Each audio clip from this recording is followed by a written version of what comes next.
Okay, right now I'm going to teach you guys how to find the GCF of two or more numbers using the factor tree method. So let's say we have two numbers like 8 and 24.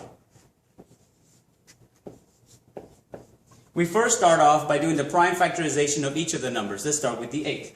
8 can be broken down into 2 and 4. We circle all of the prime numbers, and in this case 2 happens to be prime because it only has two factors, 1 in itself.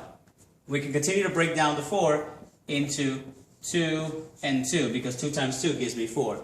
And both of those again are also prime, so we go ahead and circle them as well. Now we have the prime factorization of 8, so we list it in order from least to greatest. We're lucky in this one because they all happen to be the same number. So we just write 2 times 2 times 2.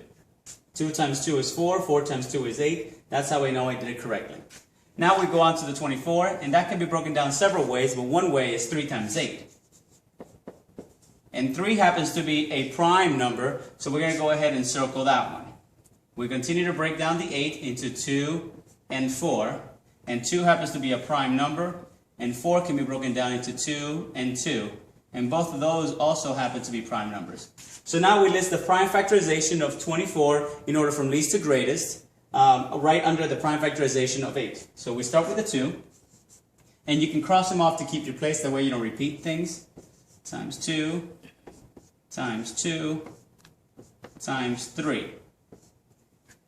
And now the next step is to go ahead and circle all of the sets that you see, the number that repeats themselves in both lists. So here we have one set of 2, another set of 2, and another set of 2. The 3 doesn't have a set in the prime factorization of 8, so we don't circle that. Each set is represented by one of the digits in the set, so we go ahead and just write down, for this set right here, we just write one of the 2's down.